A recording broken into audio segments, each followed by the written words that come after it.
Chapter 41, Shock, Doubt, and Opportunity. The big-budget live broadcast of The Hobbit's unexpected journey had only reached the second day's plot.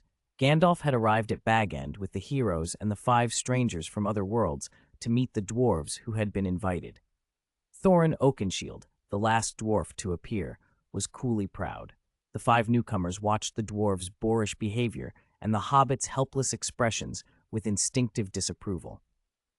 Only the Dragonborn girl showed her feelings on her face.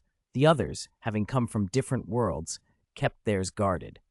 They spent the night clearing up Bilbo's house, talking about the route to the Lonely Mountain and other trivialities. Thorin was mildly surprised that Gandalf had found 5 odd companions, but he shrugged it off as Gandalf's sort of joke. After all, Gandalf had helped Thorin's family before. He was a friend of his father and grandfather. So Thorin held his tongue, especially after the Dragonborn girl's furious outburst and a barrel-like dwarf had been literally blown away. That was the scene the broadcast ended on the next morning, when Natasha arrived. By the time Nick Fury walked into the tavern, the TV was showing Gandalf and his party dealing with ogres. Jiang Ju, the tavern owner, came over and announced himself. "Welcome to the tavern. I'm Jiang Ju." "Nick Fury," Nick started, but Jiang interrupted with a grin. "Okay, no need for the whole title. I know where you're from." He wagged a finger. "Tell your lovely Agent Romanoff she still owes me $3,000. Nick looked around at the other patrons, kids with pets glued to the screen, regulars sipping ale, and then back at Jiang. "I want to know one thing. Is what you say about this place true?" "What if it is?" Jiang replied, amused. "And what if it isn't?" Nick countered. "If it is," Jiang said, "do you know what happens if what happens here spills out into your world?" He stopped, then added, "And no, don't try to intimidate me. I could have kept you out of my tavern. But despite your reputation, you and your people do try to protect the world. I'll make an exception." With that, Jiang snapped his fingers. The tavern dissolved around them into a dome of stars. Earth hung nearby, only it wasn't just one Earth, but a ring of countless Earths, all suspended in the same space. "You've heard of parallel universes, multiverses," Jiang said as if reading Nick's stunned face. "This is the nexus that connects them. My tavern sits at that point. It isn't on Earth at all. It isn't your jurisdiction." Nick's composure cracked into something like stunned disbelief. He wanted to chalk it up to trickery, to a hallucinatory parlor trick, the kind of thing his agents might investigate. "Is this an illusion?" he asked. "It could be," Jiang said, smiling. "Or it could be real. You're a suspicious man, Agent Fury, suspicious in all the right ways." Jiang snapped again. The stars vanished, replaced by a scene Nick knew like a second skin, the Triskelion, S.H.I.E.L.D. headquarters, and his office there. Agent Maria Hill, on the platform nearby, had a confused look when she saw him. "Sir, weren't you supposed to be in New York?" she asked. "Tell me something only you and I know," Nick said, urgent and low. Hill's confusion hardened into a very practical alarm. The director's office defenses were offline. She was about to answer when Nick disappeared. "Natasha, I need the latest," Hill said, fingers already working her secure line to Romanoff in New York. By the time Hill called, Nick was back in Jiang Ju's tavern. He looked different, like someone who had been carried through too many impossible places and kept barely enough of himself to speak. He had the same wide, incredulous expression Natasha had worn when she first stumbled into the place.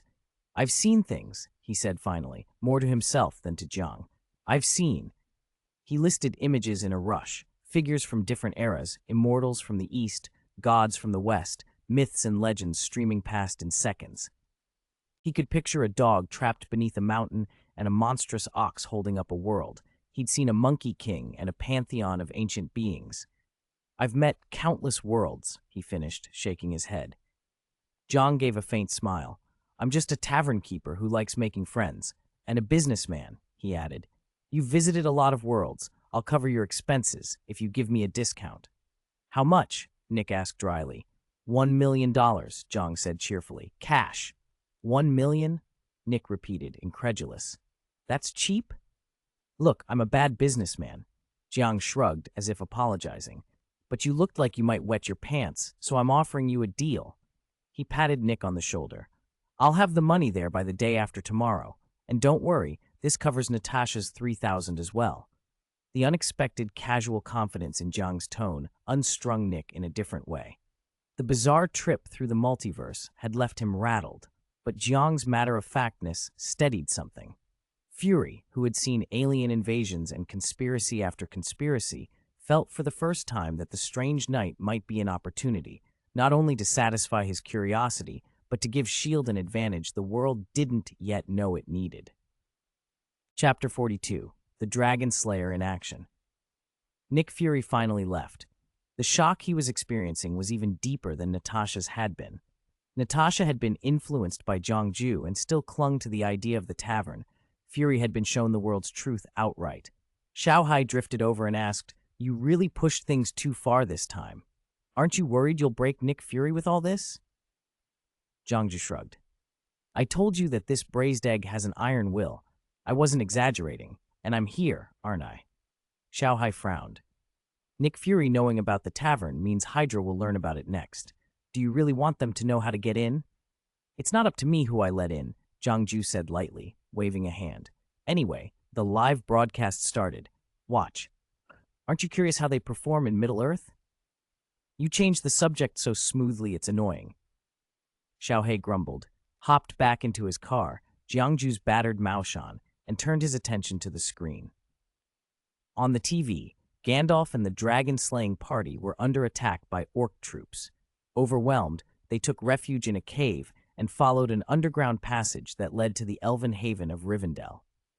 Most of the tavern's current patrons had never seen elves before. The combination of a strange people and Rivendell's breathtaking scenery had everyone glued to the broadcast, many forgetting to drink. The young dragonborn woman Lust compared the elves on the screen to her memories of another world's elves and found more similarities than differences. If anything, the elves here seemed less reliant on magic. "They don't seem to use spells much," she observed. "Elves are definitely stronger than humans," Orochimaru said, watching the elves move with cool appreciation. Hercules and Xiongba stayed quiet. Hercules was a demigod and not human, while Xiongba's thoughts were occupied elsewhere. Seeing other people's magical power had sharpened his interest in the tavern and its possibilities. Gandalf had invited about 20 people into a cliffside hall. An elven girl played music while the others served vegetable-based delicacies. The dwarves hardly touched the plates, but the 5 visitors from other worlds happily accepted. Orochimaru and his group didn't join in some of the later festivities. They'd long ago noticed dwarves' stubbornness, rudeness, impulsiveness, and their open hostility toward strangers. If Gandalf hadn't intervened, he suspected a dwarf or two might have been killed. Lust wandered through the elven city, while Hercules sat in the room the elves had given them, polishing an elven blade they'd found in the cave after dispatching a band of ogres. Having a proper weapon was a definite plus for him. "The natural energy here is fairly strong," Orochimaru remarked to Tsunade over the elf's distinctive juice. "Too bad we haven't learned Senjutsu." "Senjutsu isn't easy to master," Tsunade replied with a smile. She'd learned about Senjutsu after Orochimaru had returned and asked her about it. "Senjutsu? You can use that in your world?" Xiongba's curiosity was obvious. Between Orochimaru and Tsunade's unpredictable ninjutsu and their chakra techniques, the mention of another layer of power, something that used nature's energy, made him even more eager. He wished he could study it all, and if Jiangju hadn't been wary of him, he might have tried to capture them to learn it himself. Orochimaru explained patiently, "Senjutsu is different from the jutsu you and Jiangju know. It's the use of natural energy itself. Dozens or even hundreds of times more potent than normal ninjutsu. It lets you employ nature's power directly." "That sounds very powerful," Xiongba nodded. He didn't know much about natural energy, but absorbing outside energy sounded in some ways like the monks back in his own world. "My grandfather used ninjutsu when he was young to form the woods around our village," Tsunade mused. "He must have used senjutsu then." "Ninjutsu is astonishing," Xiongba said, a little in awe. "I'm also very interested in your fighting style. My kung fu relies on physical technique, but sometimes has effects similar to ninjutsu." "I've seen your Skyfrost Fist and Cloud Dispelling Palm," Orochimaru replied. "They have an almost supernatural feel to them. Maybe once we return, we can exchange techniques, ninjutsu and martial arts." Before they could debate further, Gandalf burst into the room, breathless and urgent. "We must pack up. Prepare to leave." "What's wrong?" someone asked. "The dwarves slipped out while I was talking with the owner here," Gandalf said, irritation bleeding through his calm. "They were supposed to travel tomorrow morning, but they left now and are likely to encounter stone giants." "Those dwarves are impossible," Hercules muttered. Even he, the son of Zeus, found dwarven behavior exasperating. "Stone giants?" Hercules asked on the way out. Gandalf pointed to a pile of broken rock ahead. "They're a kind of living mountain. By day, they look like part of the landscape. By night, they can rise and walk. They are fierce and often hostile, even towards their own kind. That rubble over there, that's the remains of one who lost." Tsunade frowned. "Do you think the dwarves could have been killed?" "I didn't see any bodies, but my magic senses a cave nearby filled with creatures," Lust said, after casting a detection spell. "That place is a goblin cave. They're nasty. We need to move faster." "I've been waiting for that," Xiongba laughed, seizing Gandalf and springing away with a burst of Qinggong. "Last," Tsunade called to Lust, using an affectionate nickname, "come with us." She scooped the younger dragonborn up and, with Orochimaru's help, channeled chakra to quicken their pace. Hercules had no special techniques to speed him up, but as Zeus's son, his physical fitness was prodigious. He simply ran at full stride and kept up easily. Chapter 43, Destroying the Orc Leader. Gandalf's little company finally found the goblin's lair thanks to the dragonborn girl's detection magic. The goblins had hollowed out nearly the entire mountain, leaving only enough stone for supports and decoration, and had carved a labyrinthine network of tunnels. If not for the dragonborn's magic, it would have taken them ages to find the dwarves. "Follow me this way," Rust said, taking the lead. The others moved cautiously. After 20 minutes, they spotted campfires ahead, and around them, dwarves pressed in a ring of snarling goblins. "We'll rescue them," Gandalf said, more resigned than eager. Fortunately, the small band with him was balanced for both range and melee. Gandalf himself sent out a shockwave of magic that scattered the nearest goblins.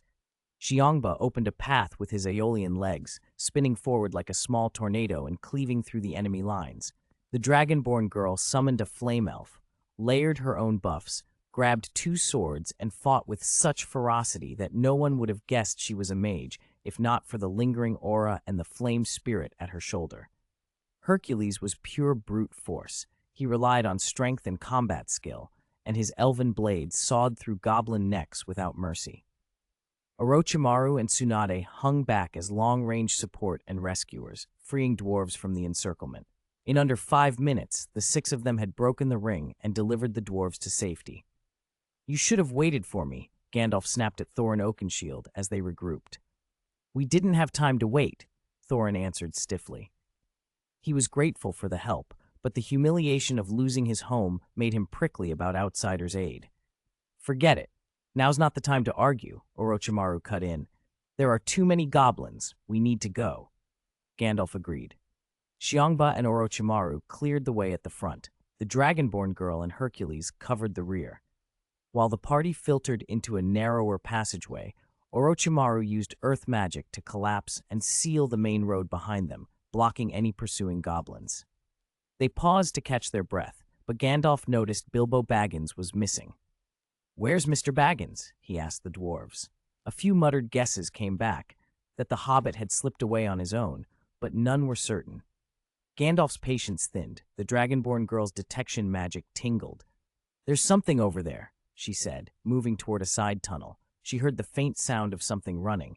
"I'll go after him." Xiongba tensed, ready to pursue, but Gandalf stopped him with a single shake of his head. "No, our priority is to get out of here." Xiongba hesitated, then nodded. Smaug was a far greater threat on Gandalf's mind than chasing every stray hobbit. As the group prepared to move on, Bilbo suddenly bounded back into view, beaming. Xiongba's jaw dropped. Among them, aside from Gandalf, he had to be the strongest, yet the hobbit had approached without him noticing.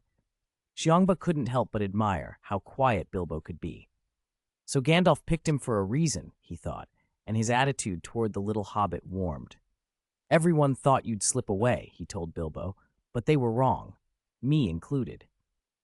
Didn't I sign on for the job? Bilbo said with a dry chuckle, patting his pocket as he moved to Gandalf's side. Gandalf alone saw that small motion. It wasn't that the others were dull, but most of them did not know of the ring Bilbo carried. Only Gandalf noticed that Bilbo's behavior had subtly changed.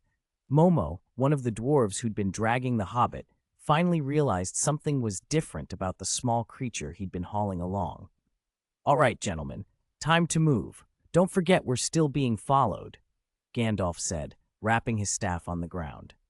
They had barely rounded the bend when a chorus of howls rose behind them. These were no ordinary wolves.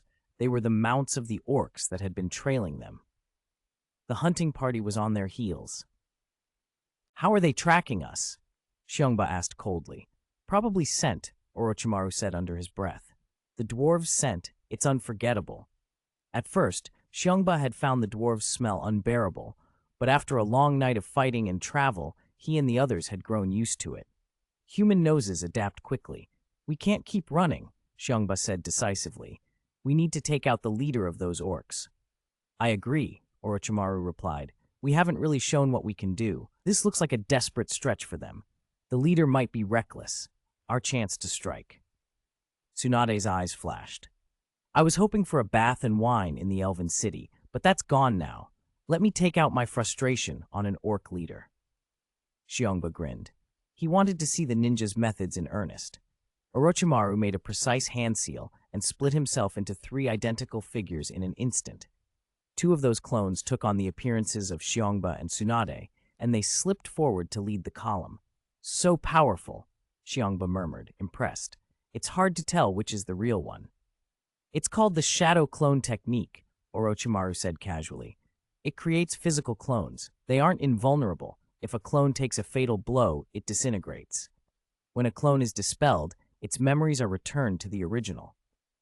Orochimaru pulled out a small pouch of powder and handed it to Xiongba. Tsunade took some from his bag as well and dabbed it over her clothing. The acrid, lingering dwarven odor that had clung to them faded away. "Should we tell Gandalf?" Tsunade asked quietly. "I had a clone inform him," Orochimaru replied. "We'll set a trap, then we'll hide and wait for the leader to come. When he does, we take him in one stroke." They fell into formation, shadow clones at the fore, and their true selves biting like hungry predators in the dark. The orc wolves howled again, closing in. The trap was set. Now all that remained was to wait for the prey to take the bait. Gandalf ran with 13 dwarves at his back, 20 of them in all. Even with an overlord's power, it was impossible to fight off so many enemies without suffering losses. Casualties were tolerable when unavoidable, but not when they could be prevented. Gandalf would not take needless risks. "Orochimaru, Xiongba, and Tsunade and I want to ambush the orcs and try to kill their leader," said Orochimaru's shadow clone as it hurried up to Gandalf. "No, too risky," Gandalf answered instinctively. "And the leader might not even show." "Look ahead," the clone pointed. "There's a cliff up there. We can't run any farther unless we can fly. The orc leader will appear. He wants Thorin Oakenshield, and Thorin is trapped there." Gandalf looked at the pursuers behind them and the cliff edge ahead. Summoning the giant eagles would take time. He asked one final question. "We laid traps along the road," the shadow clone said calmly. "We're certain, if the leader comes through, he dies in one blow." "Clone?" Gandalf nodded wryly. "So that's how it is." He had to accept the dwarves' decision to try something bold. His students, he thought with a private grimace, were certainly the most stubborn he'd ever taught. Their pursuers were almost upon them. The dwarf who was the best archer had already killed several wolf riders, but had run out of arrows. There were too many enemies behind them, and these were elite orc warriors, not mere goblins. Gandalf barked, "Up the tree!" The wolves running with the riders were the immediate danger. They scrambled up the largest tree at the cliff's edge. "These demon wolves are a scourge," Rust muttered, summoning the flame elves to hold them at bay for as long as he could. Not far off, one of the detonating arrays Tsunade and Orochimaru had planted went off when a wolf rider stepped on it. But there were too many riders. Many of them rushed past the traps in a blink and surged around the flame elf perimeter. Gandalf and the dwarves in the tree saw the situation worsen. Gandalf began the spell to call the giant eagles to carry them away, But Orochimaru's plan depended on not giving the orcs time. The encirclement suddenly parted, and a pale orc rode slowly out on a wolf unlike the other mounts. His face was a mass of scars, cruel and frightening. One arm had been taken and replaced with a half-moon blade. Azog? Thorin Oakenshield's voice cut through the air as he saw the rider. Thorin's teeth were clenched. The dwarves explained, this was Azog, the orc who had slain Thorin's father in the Battle of Moria. Thorin had once struck off Azog's arm with his oak shield. Azog had fled, and now he had returned. It's not that simple, Hercules said, watching the orc leader mount his wolf. Something about this feels different. There's no time for speculation, a white-haired dwarf snapped, peering down at the battle below. He turned to Luster. Your flame elves, they're gone. What now? Rust shook his head. I can't keep summoning them here. The summoning magic is linked to our world. Bringing flame elves into this place was already a strain. I can't sustain them. How long until we can retreat? Orochimaru's clone asked Gandalf. By eagle speed, it'll still be a little while, Gandalf said, watching a demon wolf lunge at one of the dwarves below. Azog could be killed now, but we'll have to wait for the right moment. We'll only strike when I release the clone, Orochimaru said. We also have to retreat with you. I can stop him, Thorin said suddenly. He leaped down from the tree and faced Azog defiantly. Thorin Oakenshield, son of Thrain, you die here, Azog snarled, dismounting and charging. He wanted to crush Thorin as vengeance for old wounds. Thorin didn't pretend this would be easy.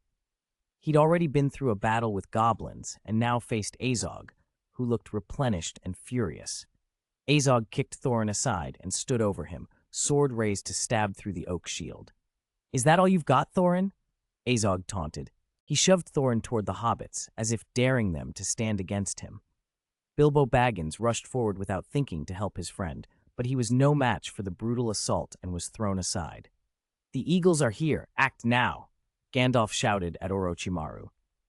At that signal, the shadow clone vanished as Orochimaru released his plan. The ground behind Azog detonated with a thunderous roar. Xiongba leaped out of the blast and struck Azog with his Skyfrost fist. Frost bloomed across Azog's body before he could react, numbing him for an instant. Xiongba followed with a cloud-dispersing palm that drove into Azog's defenses. The attack shattered outward, sending fragments hurtling at the encroaching orcs. Explosions rippled through the field. Sections of the earth turned to quicksand and swamp. Some orc warriors and their demon wolf mounts were swallowed by the sinking ground. The ambush had begun, and the tide of the battle had suddenly shifted. Chapter 45, Accidental Car Accident. Xiongba had killed Azog, the orc leader, and Orochimaru and Tsunade had teamed up to cut down a number of orc soldiers. The loss of their commander drove the remaining orcs into a blind fury. They surged forward in a desperate attempt to overwhelm Gandalf and his party. At that moment, Gandalf's volunteer rescue team arrived, everyone mounting the backs of the giant eagles and lifting off from the battlefield. The sight of their prey escaping only made the orcs roar in anger. A well-executed attack, Gandalf told the Overlord. We were fooled too. No one expected Azog to die here. A dwarf who had fought the orcs for years nodded calmly. Xiongba only offered a faint smile and said nothing. It wasn't that he had nothing to say. The longer he stayed in this world, the more he felt the chi in his body being suppressed. A similar phenomenon had appeared in Orochimaru and Tsunade, though not as strongly. They were weaker, so it was less noticeable. The sensation nagged at him. Could this be the world's suppression, the self-protective dampening the shop owner had warned about? He wondered. Back in the Marvel Universe, in a small tavern, the live broadcast of the battle had just ended. The screen went black, and the words, "Thank you for watching," scrolled across it. The patrons relaxed. Today's broadcast contained nothing private, and people's curiosity was finally at ease. It was like watching a movie, a man from a modern world background murmured, awed. If you could bring stuff like that back, you could make a fortune. Hey, boss! He stood and waved at Jiangju. Jiangju, who had been reading, set his book down and approached the young man. The young man was not handsome, but he was animated. Meng Bo, the big-nosed regular. What is it? Jiangju asked, mildly amused. I don't do clairvoyance readings. Meng Bo grinned. I'm not asking for a reading. I want to buy a copy of the footage you just showed. Sell it to me and I'll show it in my world. Jiangju raised an eyebrow. You can't just show a movie with a few stills. I know that, Mengbo said, unruffled. Those are details. Pay me a little and I'll split the box office with you. You really want to sell it? Jiangju folded his arms. This was an intermittent thing, other people's experiences. If Gandalf and the others come back, would you ask their permission? Mengbo waved a hand. We can handle that later. Boss, this is a chance. I'm telling you, I'm a genius. Right, Jiangju said flatly. Genius. Anyway, I'm closing up. Go home. You're making a racket. Mengbo protested, then switched tactics. He leaned in conspiratorially. You should watch out, boss. Sooner or later, you'll die because of a woman. There's a specially trained female assassin in your world. She'll get you when you're least prepared. Jiangju patted Mengbo on the shoulder and motioned him toward the door. Don't spook people. Out you go. Mengbo scrambled to his feet and left. Jiangju sighed and turned to his companion. That guy is the worst. No looks, no money, and yet he thinks every woman is after him. You're just jealous, Xiaohei complained. Jealous of him? Jiangju said blankly. Please, I'm a handsome, elegant, superior gentleman, invincible. Xiaohei bristled dramatically. Spare me. The word invincible was made for you. Exactly, Jiangju said, luxuriating in the praise. I am invincible and lonely. Thanks for reminding me, Xiaohei. You always understand me.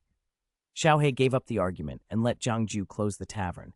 The night had been long. Jiangju felt drowsy. Maybe it was the weather change. He considered closing the shop the next day as well, then drifted off to sleep. A sudden crash and the sound of glass and wood splintering jolted him awake. Jiangju blinked toward the wall that separated realities and saw, to his horror, a vehicle protruding through it. A car, apparently out of control, had smashed through the tavern's outer door, the front end buried in the baroom. The crash had annihilated the fantasy side of the place, sending tables, stools, and patrons flying. God damn it, this was deliberate, Jiangju muttered, rubbing his eyes. He had just met Nick Fury today. Now his shop was rammed by an out-of-control truck. It felt like more than coincidence. If nothing else, he swore he'd eat his hat. What's going on? It's late, Xiaohei asked as he stumbled out of his room. Looks like your ability failed, Jiangju said, shrugging into his coat. Some vehicle crashed into the tavern. My ability wouldn't suddenly stop unless... No, I told you not to contact S.H.I.E.L.D., Xiaohei snapped, and it's only been half a day. Who knows, Jiangju said, already moving toward the wreckage. People love to mess with the sky, and with each other. I'll keep sleeping if you want, but if you don't come out, the whole scene might collapse. Xiaohei yawned and followed. As patrons and otherworldly visitors scrambled amid the wreckage, Jiangju straightened, dusted his hands off, and smiled. Now that the supporting actors are in place, he said, eyes bright, it's time for me, the protagonist, to make an entrance. Chapter 46. Actors' Self-Cultivation. Jiangju hummed a little tune as he padded down the stairs. He had been in a surprisingly good mood until he opened the shop door on the ground floor and froze. A delivery truck had smashed straight through his front window and come to rest inside the shop. Glass glittered across the floor, and the truck's cab leaned at an uncomfortable angle. The driver's forehead was bleeding badly. Oh my God, Jiangju said, going over to the cab. Are you all right? The man inside looked to be in his 40s, handsome in a rough kind of way despite the blood. I'm fine, he said weakly. Can you pull me out? Jiang frowned and took a step back. I'm not stupid. If I try to drag you out and something else happens, then it's my fault. He crossed his arms. Call an ambulance first. The driver's expression turned from pain to incredulous. Before he could argue, 2 uniformed officers arrived, one black, one white, and took in the scene. What happened here? The white officer asked Jiang. Jiang launched into an explanation, keeping his voice high and dramatic. Somebody drove a truck right into my store. He might be drunk or on something. I don't know. It's just crazy on a main road like this. The black officer, unamused, replied, He needs help. Move back and let us do it. I'm not going to go near him, Jiang said. He could be faking it to rob me. He glanced meaningfully at the truck. I have a gun license, you know. I didn't shoot him because that would be a crime, but... The black officer stared. Sir. He began to reach for the cab. Before things could escalate, the white officer and his partner pulled the driver out of the cab. Zhang pretended not to notice that people were slipping into the shop's back stairwell while everyone was distracted. "We'll call an ambulance," the white officer said. "We'll take photos and make a report. If anything's missing, it'll be on the record. You won't have to worry." "Oh, thank God," Jiang breathed. He relaxed visibly. Then the black officer picked up a camera and, with a half-order, said, "Trim, stand over there and keep an eye on this place." Jiang eyed him suspiciously. "You're going to film me?" he asked, pulling out his phone and switching to record. "Fine, I'll film you too." A small crowd had gathered on the sidewalk. It was impossible for the officers to intimidate a witness there. The white cop smiled weakly and then went to take pictures inside the shop. When the officers were busy photographing the damage and taking statements, Jiang noticed movement on the second floor. People were already slipping up the stairs. Then he saw what they were doing, placing cameras and other monitoring equipment throughout his apartment, bedroom, living room, even the bathroom. Jiang gaped. "What are you doing? You can't put cameras in my toilet." "Sir, please step back. Don't go near the scene," the white officer said, blocking the stairwell. "You could disturb evidence. This isn't a crime scene. He probably just smashed the door because he was drunk or high," Jiang protested. His eyes darted to his little private bar. "You're not peeking at my collection of bottles, are you?" "Sir, that's slander," the black officer snapped, clearly irritated. Okay, the white officer said quickly, trying to de-escalate. "This will be wrapped up soon. Please wait downstairs. The ambulance is here. Let's get this person checked out." Once the paramedics arrived and the officers finished photographing and recording statements, they summarized the situation for Jiang. They'd found traces of some kind of drug in the truck and would have the vehicle towed. Fees charged to the driver. Everything would be on the official report. "Thank you," Jiang said, letting out a long breath and almost collapsing onto the couch on the second floor. The adrenaline drained out of him. "Acting all night takes it out of you?" Xiaohai sauntered over, scowling. "You look exhausted." "Of course I'm not tired," Jiang said with a grin. "I told you, Hollywood owes me an Oscar." "Right," Xiaohai rolled his eyes. "They'll probably give you a trophy for best overreaction." Jiang waved a hand as if dismissing the idea. "Who else could it be? S-Shield or Hydra? Maybe those 9-headed things from the movies. This is like a comic book. Nick Fury's come down once and they've been after him ever since. Maybe he asked Natasha to do a checkup." Xiaohai gave him a flat look. "You're just going to keep performing, keep pretending everything's dramatic." "One show or two is enough," Jiang said, settling back into the sofa. "Once something's been played out, it loses its edge. But the little monsters, whatever they are, will keep wallowing in the fantasy." Xiaohai snorted. "Then keep your Oscar fantasies. And next time, don't accuse strangers of trying to rob you unless you want a camera in the bathroom." Jiang flashed him a mock-offended look and curled up on the couch, still humming under his breath as the evening wound down. Chapter 47. A busy night S-Shield's lab, hidden beneath New York, buzzed with a strange mix of clinical order and electric excitement. Agent Natasha Romanoff stood at the center of the room, wired to an array of electrodes, facing down a handful of agents in a controlled sparring exercise.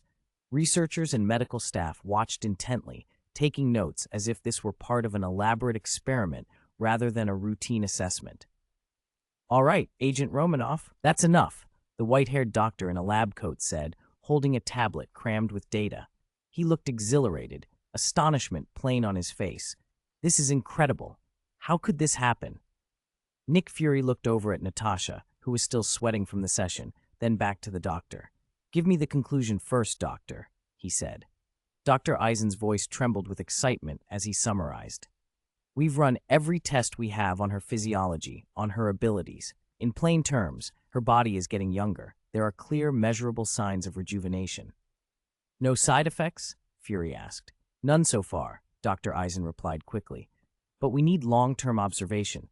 As for the cause, I don't know. If we could figure out the mechanism, if we could recreate it, this would change everything. We could develop a serum or a drug. Imagine brilliant minds unbound by time." Fury's face hardened. "Doctor," he said, his voice low and firm, "that's an order, not a discussion. Destroy all the data from today. Not a single copy left. Dr. Eisen stared. But you don't understand. If we crack this, humans only strive for meaning because life is finite, Fury interrupted. If everyone can live forever, the world will tear itself apart. He held up the tablet, and without another word, took it from the doctor and handed it to S.H.I.E.L.D. staff to be erased. Natasha stepped forward. She understood what surrendering that data meant, what it would cost the world, and maybe herself. Thank you, she said quietly. No, Fury replied, surprising her with the softness in his tone. I should be thanking you. If it weren't for you, we wouldn't even know this exists. He allowed a short, rueful smile. I just got word of an accident nearby. I don't like the timing. Someone causing trouble? Natasha asked, frowning. The coincidence felt too sharp to be random. I don't know yet, Fury said. But someone's interested. I want you to follow up here. See what you can find. I'll take care of this other matter. Sorry to cut your vacation short. Natasha let out a breath that was half laugh, half sigh. It was a strange gift, she said. After everything, the idea of feeling younger again had been oddly satisfying. Go get it then. Be careful. Fury nodded and left. Across town, in a nondescript building that sheltered Hydra operations, a small team crowded around cracked files and intercepted transmissions. They'd gotten hold of the same research packet Fury had just ordered destroyed. At first, I thought this would alert them, someone said from the shadows, voice cool as the screens in front of him. But this is worth the risk. Pierce, another man said with a pleased grin, your decision paid off. We caught a big fish. The name drew a look of approval. Pierce was calm, already thinking ahead. Black Widow's return from that bar and the sudden restoration of her physical peak. Do you understand what that implies? We need that formula, the first man said, enthusiasm plain now. This could be our entry into fields we've only dreamed of. Pierce nodded. No one wants to die, especially not the powerful and the wealthy. Imagine what that opens for us. He flipped through a stack of profiles. We traced everyone who went into that bar. Only Romanoff shows any change. The rest are unchanged. That's why it's strange, the other said. Either the owner doesn't always have the effect, or he's hiding it well. He spread the files on the table. We'll keep watching. The owner's comings and goings are unpredictable. We'll have to monitor him constantly. Leave the local work to our New York cell, Pierce decided. We give direction. They handle execution. Fury won't be so easy to push aside, but we're not in a hurry. We need a plan. A dozen voices in the room echoed a single suppressed chant, low and dangerous. Long live Hydra. None of that reached the bar's owner. Jiangju, comfortable in the anonymity he had chosen, didn't observe the world with the constant vigilance Hydra demanded. He couldn't. Such scrutiny would be exhausting, and he preferred surprises. He came down from his own quiet place at the top just to taste the bustle of life, to listen to stories, to tilt people's paths when fate had been unfair. That was why he'd opened his tavern in the Manway universe, to be a small, deliberate disruption in lives that might need it. Humans, he thought as he closed his eyes for a moment, were remarkable because their short lives forced them to create art, legacy, triumphs, and failures. They strove, frenzied and brilliant, because tomorrow was never guaranteed. If everyone lived forever, if time lost its sting, what would drive them to try? Better to let them be mortal and magnificent, he decided, opening the door to let a late customer in. Chapter 48, Professor X. No matter what shield, snake shield, or Hydra tried, none of them could get in as long as Jiangju allowed it. For him, nothing had really changed. If anything, it felt oddly normal. Dumbledore was sitting at the corner table watching the television when Jiangju caught up with him. You finally decided to leave the school? Jiangju asked with a smile. Dumbledore lifted a glass of butterbeer and smiled back. There's nothing left for me to do for now. We just need to wait for little Harry to come to school. I don't have much to occupy myself with. You could wrap things up sooner and join adventures in other worlds, Jiangju suggested. You deserve to enjoy life. You haven't had much happiness. He gave Dumbledore a teasing nudge. Dumbledore's smile faded a little. Life is short. A little happiness would do. Sometimes I regret what happened with Tom. He shook his head, then added lightly, but those are personal matters. I shan't pry. Jiangju shrugged and returned to the bar. Just then, the tavern door swung open, and Magneto walked in with two companions, a woman with blue skin and fiery red hair, and a bald man in a wheelchair. The bald man's face made Jiangju sit up. Professor Charles Xavier. Is this the tavern you were telling me about? Charles asked. He and Eric had been friends once, and the old familiarity flickered between them.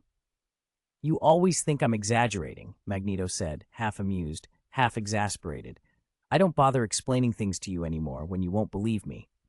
Mystique, Raven glanced around, noticing the patrons gathered and watching the television. When did you start playing an actor? She asked dryly. On the screen, a wizard with a long beard and a commanding presence towered over a landscape. He bore an uncanny resemblance to Magneto. That's Gandalf, Magneto said, a wizard from another world. I know someone who follows him, clearly adventuring across worlds. I saw it on the notice board outside. He sounded amused rather than defensive. Charles stared at the screen. He didn't hide his skepticism.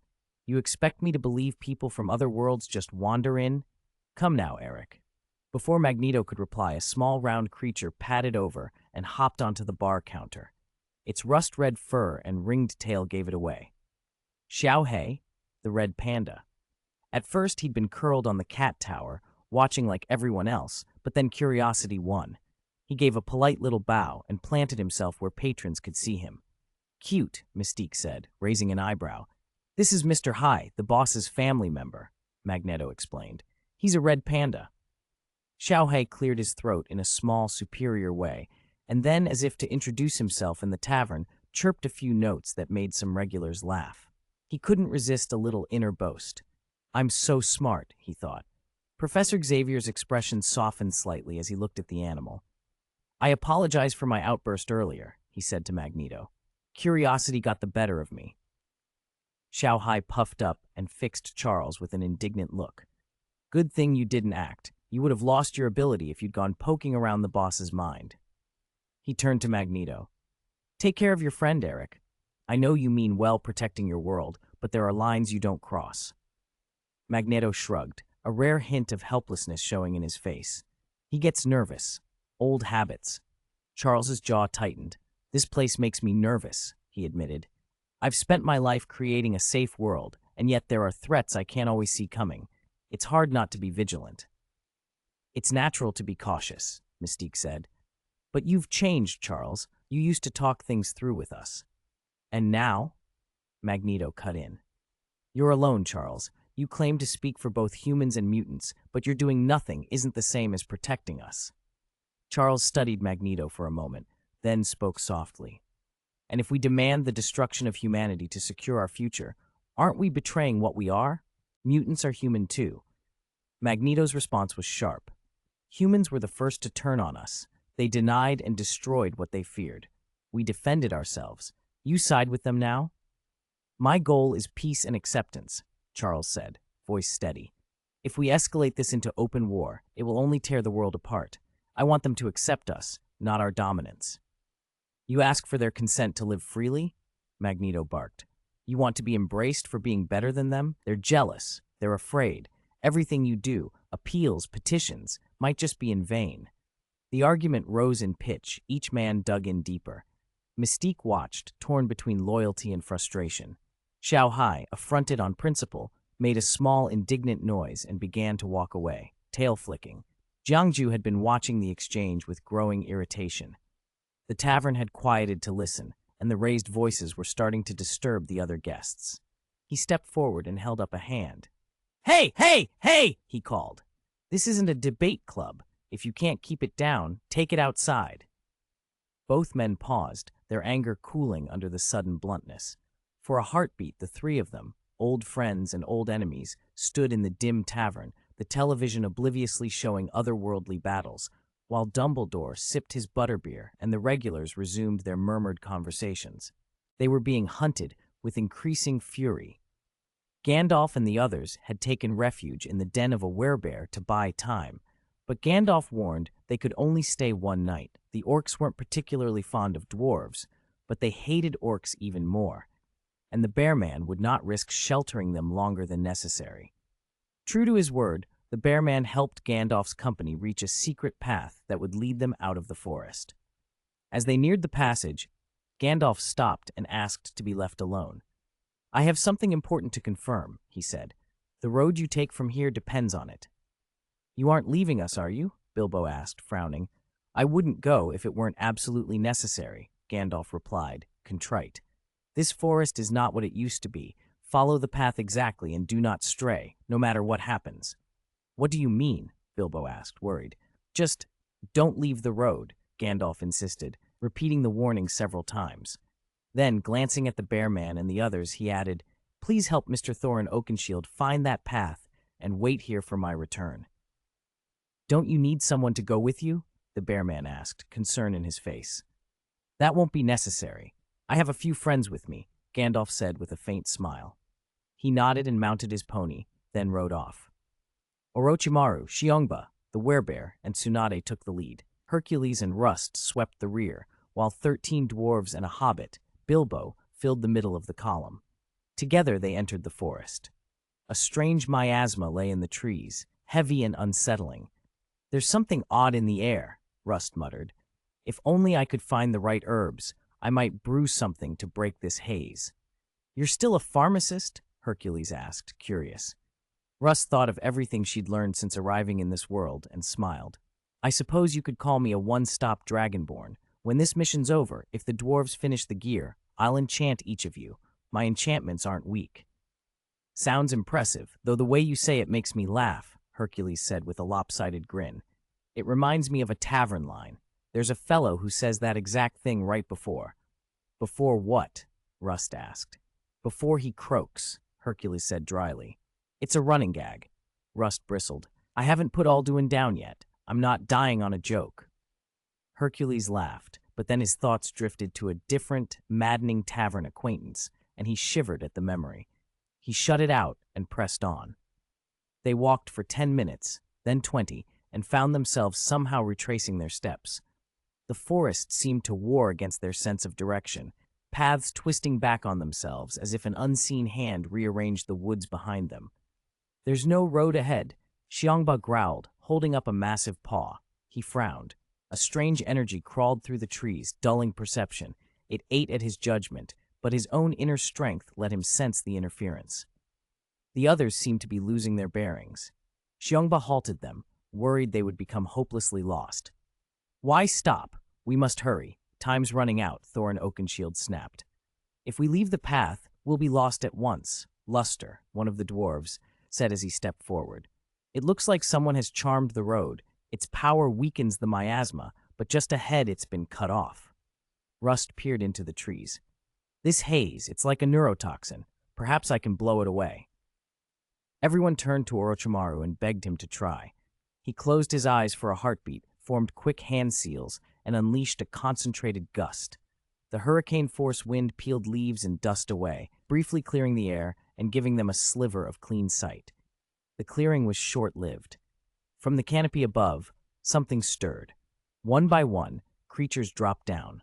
Bundles of white slime and 8-legged horrors swung through the branches.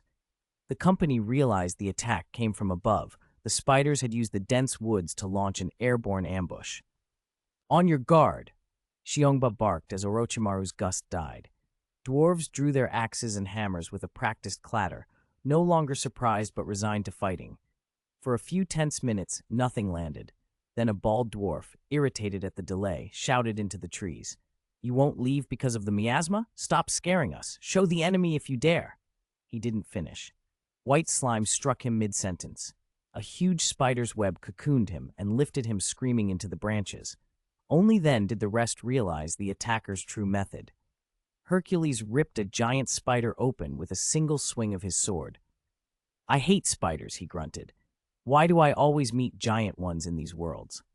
Rust's hands crackled with lightning. She called down bolts in quick succession, frying one spider after another until they turned to smoking ash. She watched the energy in her palms with a flicker of surprise. "Have I gotten stronger?" she wondered aloud. "These aren't the same species as in your world," Tsunade observed coolly as she took down another spider with a thrown kunai rigged to a detonating talisman. Her kunai exploded in a burst that severed an advancing spider's limbs. Rust grinned and flicked her wrist. A glowing blue trap blinked into being on the forest floor, a sigil pulsing with contained magic. A smaller spider skittered over it and vanished in a small, controlled explosion. They fought on, the forest ringing with the sounds of steel and sorcery. The miasma still clung to the air, and the trees kept shifting their paths, but for now the company held their ground, bewildered, battle-worn, and determined to follow Gandalf's orders until the wizard returned. Chapter 50: Wood Elves and Illusions. The tavern was buzzing. Everyone's eyes were glued to the television. The most exciting scene on the screen showed Rust dispatching a swarm of giant spiders with dazzling magic. After a flurry of spells and explosions, the arachnids were gone. A few of the men in the tavern watched with fond, protective smiles at the fearless young woman on the screen. "This girl is incredible. I like her," Zeus laughed. "As long as it's a woman, you'll like it," Poseidon muttered, grumbling from the side. Zeus glanced at his younger brother. "We haven't had a real chat in a while. When we get back to Olympus, let's talk about old times." "Shh! Who's afraid of who?" Poseidon shot back, though the trembling of his legs under the table betrayed him. If anyone else had seen it, they might have believed he truly was intimidated. "Hey, look! Some elves are coming out!" a young man in the tavern blurted, then winced as his uncle smacked his forehead. "Stop shouting, or you'll never stop being an idiot," the uncle scolded, though his attention had already drifted to the handsome elf on the screen. He watched with something like a dazed expression. On the TV, the scene continued in Middle-earth. After destroying the spiders that had threatened the road ahead, the party found themselves suddenly surrounded by a ring of wood elves, bows drawn, arrows trained on them. The elves' faces were cold and unwelcoming.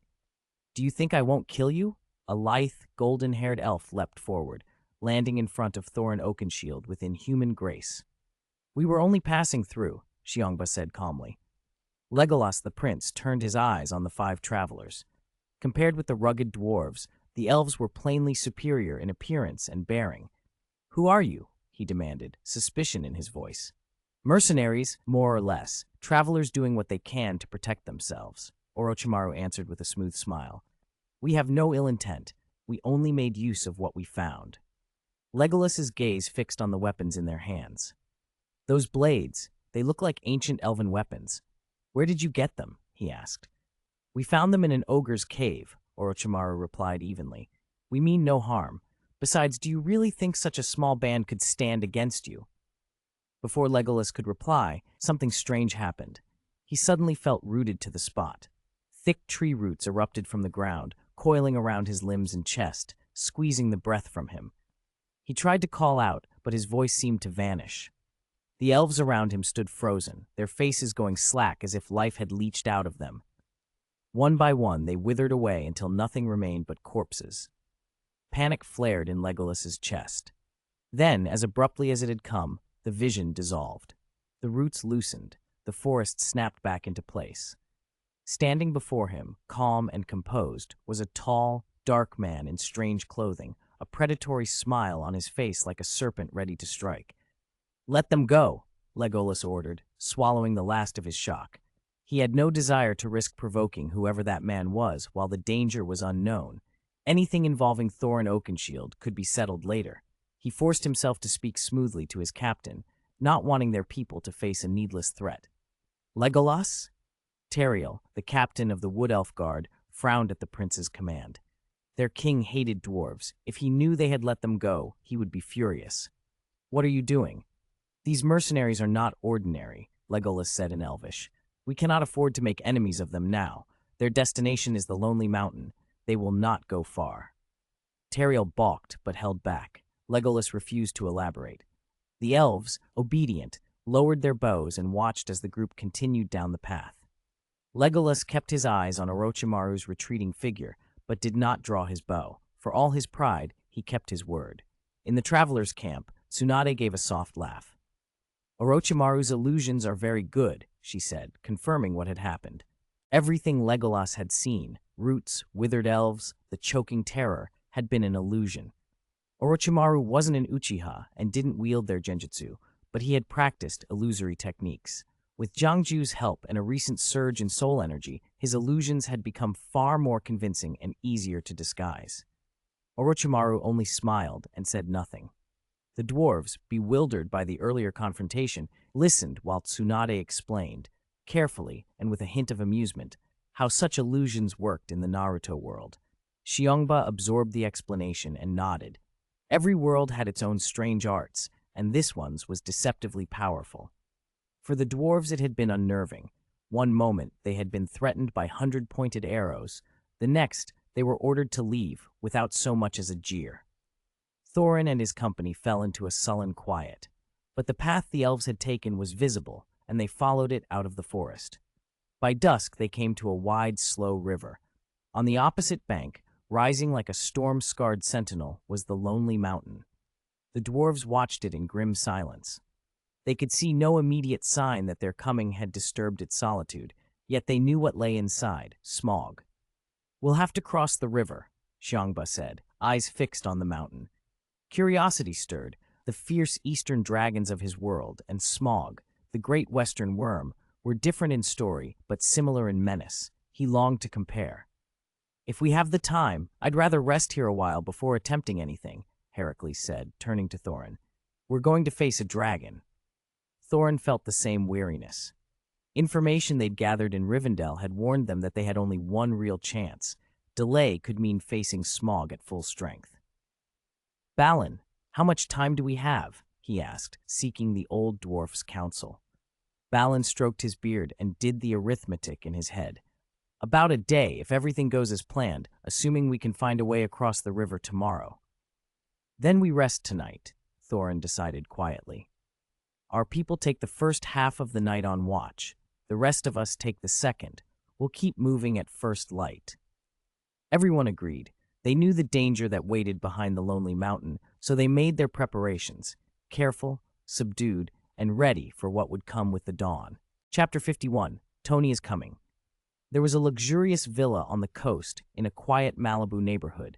From its balcony you could watch the ocean and wake up to the smell of spring flowers every morning. Inside, Tony Stark hunched over a holographic model on the dining table, eyes bloodshot from the flood of blue light. "Sir, I must remind you that you haven't rested in 3 days," Jarvis said, his voice polite as ever in Tony's ear. "Jarvis, don't nag me," Tony muttered without looking up, manipulating the projection with precise gestures. "I'll rest after I finish optimizing this design." "You have said that 131 times," Jarvis replied. "And you haven't left the house in nearly a month. The last incident clearly affected you. If you won't rest, I will notify your personal physician." "Shut up, Jarvis. Don't bother me," Tony snapped, temper fraying. Pepper walked in at that moment. She didn't waste time with small talk. She reached over and shut down the holographic projector with a smooth motion. The sudden dark made Tony wince. "Hey, Pepper," he said, trying for casual.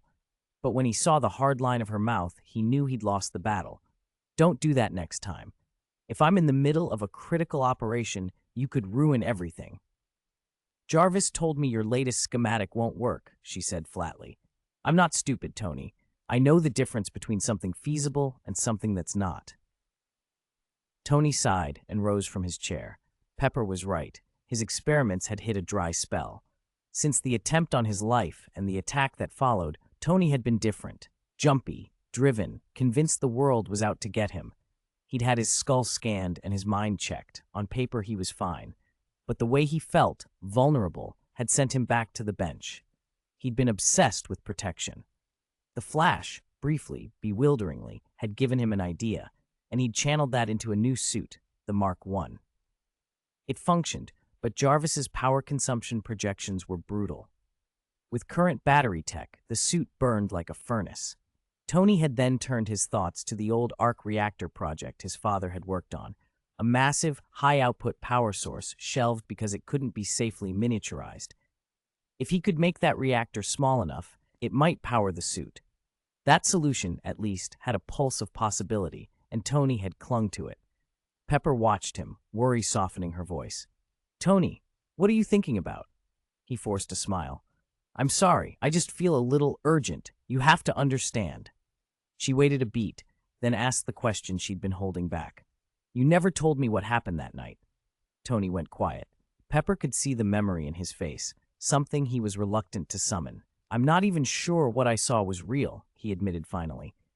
If this is going to turn into one of your rambling stories, I won't ask, Pepper said, but the hardness in her eyes eased. She wanted the truth. No, Tony said, and the wariness in his voice made her sit. That's the problem.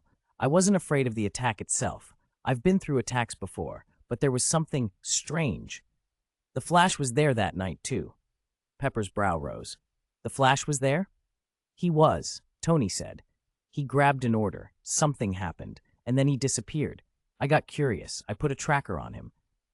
Pepper gave him a look that said she didn't believe the last bit, and Tony didn't bother denying it. Of course, he had motives beyond mere curiosity. Anyone in Tony's shoes would want to know the secret behind someone who could move like that. My tracker led me to a bar, he went on. I had Happy check the place out first. Then I went myself. And, Pepper asked. Happy says I left looking pale and defeated after getting turned down, Tony said with a forced laugh. I'll have to dock his pay for exaggeration. She rolled her eyes. So what happened in the bar? Tony took a breath. He hadn't told this to many people. I complained about the decor, a stupid petty thing. The owner snapped his fingers, and suddenly it was like I was hit 9 times by the moon. Pepper stared. What does that even mean? Tony rubbed his temple, searching for words. It felt like a dream attack. Intense, surreal. I thought maybe someone drugged me, but my medical tests came back clean. No traces of anything. No signs of a sedative or hallucinogen. You think the bar owner did it? Pepper asked, skepticism plain in her voice. I think he has some kind of power, Tony said, quietly emphatic. If there are beings out there like the Flash, something that doesn't fit into our scientific models, why can't someone else have the ability to cause hallucinations or manipulate perception? I'm not losing it, Pepper. I'm not having a breakdown. I'm saying there's something I can't explain. That's impossible, Pepper said, but it sounded more like disbelief than conviction. Before the world started adding heroes and anomalies to the equation, she'd have agreed. Even now, it was hard to accept. It happened, Tony insisted.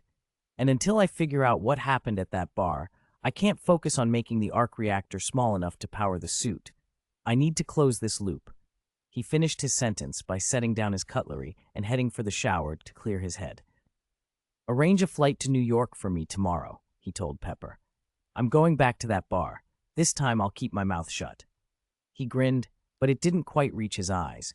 Pepper watched him, torn between annoyance and concern.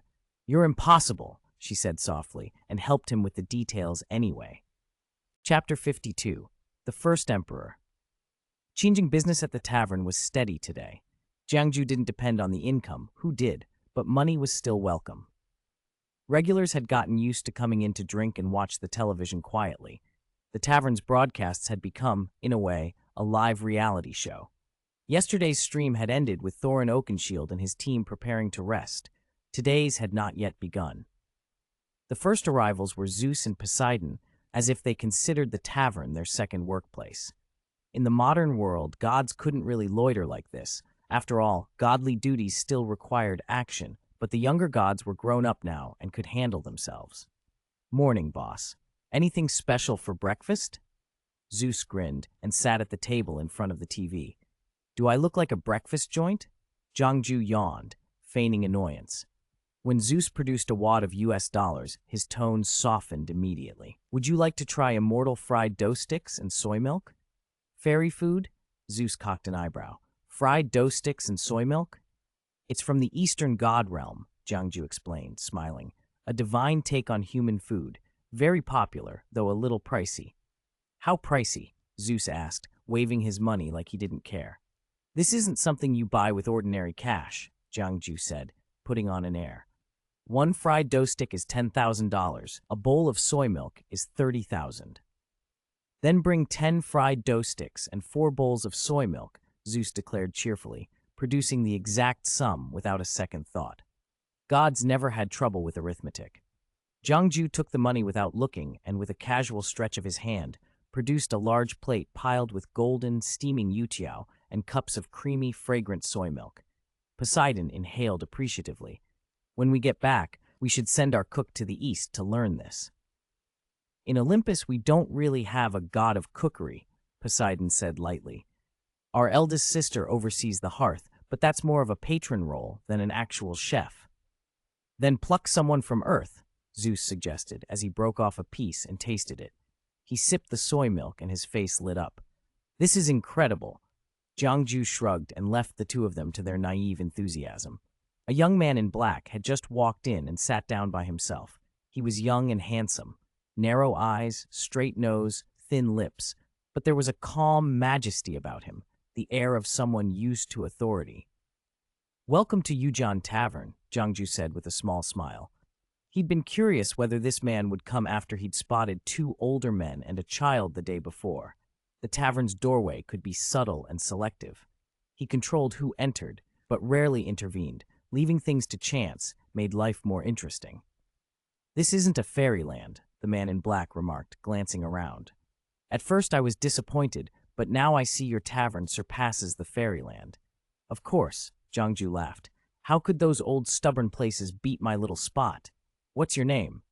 "Qin Zheng," the man answered with a rare slight smile. "To Qin Zheng, then, who unified the 6 kingdoms." Jiangju waved his hand and 2 glasses of wine appeared on the table. "Cheers." Qin Zheng lifted his glass with no hesitation. He covered the rim with his wide sleeve and drank. When Jiangju checked, he only asked, "Aren't you worried I might poison you?" "For a moment," Qin said evenly. "But I don't think someone comparable to an immortal would kill me without reason. Besides, I am worthy of being recognized." Qin had found the boundary gate in his dormitory and, after testing it and discovering others couldn't find the same entrance, had changed out of his usual clothes and come through. He'd thought at first it might be a fairyland and had felt a little let down, until he read the introductions posted in the tavern and heard Zeus and Poseidon's remarks. He realized this place was something higher. After unifying the 6 kingdoms, he had been at a loss for what to do next. A new world opening before him was an opportunity he would not ignore. "The wine you just drank is called Dew of Life," Jiangju said. "It helps heal the scars time and practice leave on a cultivator." "Ha! I've never seen the boss so pleased," Zeus piped up, peering at Qin. "Who is this young man?" "If I heard right just now," a middle-aged man with curly hair and a horse-like profile said in an English accent, "he's the first emperor of the East, Qin Shi Huang, the one who unified China." "The first emperor," Zeus repeated. "If he were only an emperor, why would the boss be this excited?" "Don't you remember?" the curly-haired man said. "Boss is from the East, too.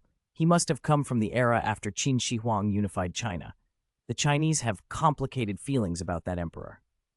Zeus shrugged. "If so, I'd forgotten. He seemed even to treat everyone equally." "That's because you haven't met our boss on a bad day," Odin chimed in, strolling in with his wife. "She can be quite capricious. It all depends on her mood."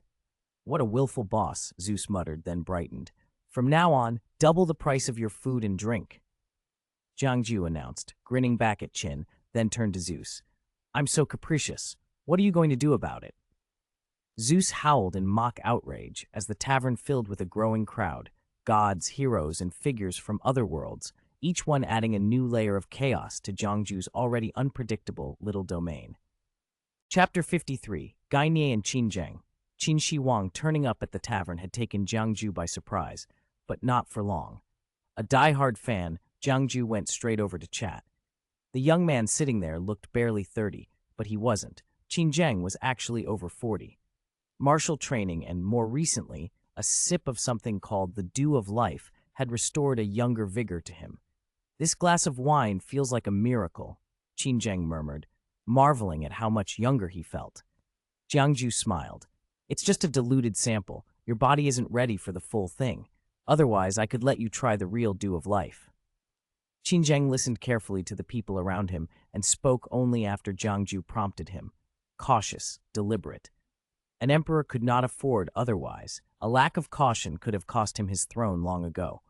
"May I look at the books?" Qin Zheng asked. "Sure," Jiangju replied. "But keep in mind, these come from this world and from other, parallel ones. Sometimes the histories match, sometimes they don't. Don't trust everything you read." Qin Zheng thanked him, picked a history of a great eastern realm from a shelf, and sat down to read. He wanted to see how Qin Shuang, was depicted in this world. When he read that the Great Qin had collapsed in its second generation, his fists clenched. Rage flared in his eyes before he could fully contain it. If the founding dragon dies, everything falls into chaos, Jiang Ju said quietly. Here, the first emperor was simply human. He couldn't withstand the weight of time. He chased too many elixirs and finally collapsed on the road. It's a tragic waste. Qin Zhang's voice was low but intense. Zhao Gao, Li Si, Hu Hai, you were supposed to be my ministers. And Fusu, my heir, how could he be so swayed by the Confucians? Were you always so strict with him that he became spineless? Did you really force him to destroy himself with forged imperial edicts? Jiang Ju looked at him. Fusu was close to Confucian scholars and lacked a certain practicality. Yet after inspecting the provinces himself, he changed a lot. Maybe you were too harsh. Qin Zhang exhaled.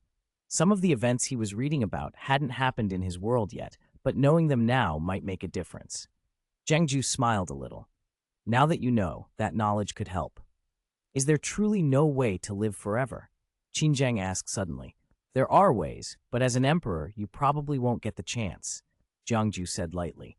An immortal emperor is not necessarily good for society. Qin Zhang brightened at that, arguing, if I could come here, learn the wisdom of countless worlds, I could change Great Qin. I could make it the strongest nation on earth in that world. Jiang Ju's answer was blunt. Do you want your descendants to live forever under your shadow? Don't you trust them? You could instead cultivate a capable successor rather than control everything yourself. Qin Zhang fell silent. Those who have tasted power know how hard it is to let go. He had grand ambitions, plans he wanted to accomplish in his lifetime to justify the title of First Emperor. He had pushed himself past his limits. His body couldn't keep up. And Fusu's perceived failings had made him hesitate over the succession. Hesitation that eventually gave Zhao Gao and Li Si the opening they needed and led to Qin's fall.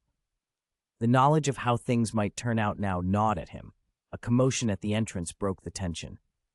"Uncle, hurry up! The live stream has started!" cried a small voice. A swordsman in white shouldered through the doorway, a tousled boy in plain clothes scampering at his side, urging him forward. "Walk slower, don't disturb others," the swordsman said, voice weary as he tried to keep the boy in check. But when his eyes landed on Qin Zhang, lost in thought not far away, he froze. "Uncle, what's the matter?" the boy asked, following his gaze. Jiang Ju, seeing them, couldn't hide his excitement. "Boss, you're here again!" The swordsman's face tightened. He had recognized Qin Zhang immediately. "Gai Ni, so you're here too?" Qin Zhang said with a trace of surprise, looking toward the pair. The swordsman, Gai Ni, stood protectively in front of the curious child, a nervous edge to him. "I didn't expect to see your majesty here," he said. "Don't worry, I won't cause any trouble. I just arrived and I know the rules." Qin Zhang looked at the boy with something like a flicker of the past. In another life, the child had been like his own, close, cherished, until a rift turned affection to hatred and the emperor once ordered the boy eliminated. Gai Ni had left the palace, apparently in search of the boy, Tianming. "Uncle, who is he?" the boy asked, eyes wide. "Tianming, remember, this is the emperor of the Qin Empire," Gai Ni said slowly. But Tianming had lost most of his memories. He had no idea he was once hunted. To him, the emperor inspired only curiosity, a little fear, and an automatic respect. People still spoke of the first emperor as a strict ruler, but a ruler who had made life better, despite the harsh laws. That was the market's verdict. Harsh, yes, but effective. Gai Ni didn't know that Qin Zhang had already moved beyond any personal desire to pursue Tianming. The emptiness that had come with unifying the Six Kingdoms had been replaced by new crises and new opportunities. Qin Zhang's sights had grown broader. He now thought of wiping out the remnants of rival states and expanding Qin's rule across the globe. Personal attachments no longer occupied the center of his mind. Chapter 54, Dragon Slayer in Action.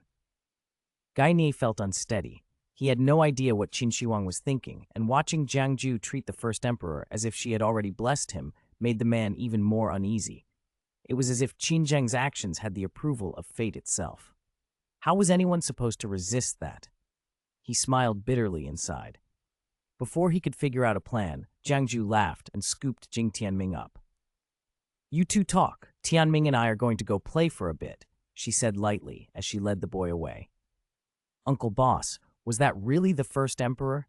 Jing Tianming asked, curiosity and awe in his voice. "Do you not believe Gai Ni?" Jiangju replied, amused. "If it weren't for him, I'd have been hunted down, and if I hadn't followed him here, I wouldn't have come with him," Jing Tianming said hotly. "You really don't get it, do you?" Jiangju flicked his forehead and set him down, telling him to sit, eat a cake, and watch TV. Despite being something of a fan of the first emperor, she didn't much like Jing Tianming. He was Jing Kei's son. Jing Kei might be a celebrated hero in Qin Shi Mingyue's histories, but to Jiangju, he was a liar. He'd been the reason Prince Dan of Yan lost everything. In his attempt to assassinate the king of Qin, he'd effectively sacrificed the kingdom's last hope. Jing Kei's failure cost Yan its territory and its future, however small that hope had been. Jiangju didn't much care what Qin Zheng and Gai Ni were going to talk about. She knew Qin Zheng had no intention of making a fuss over some rival's child. He had larger goals. So she took a cup of coffee and moved over to sit with Wei Xiaobao and Stephen Zhou.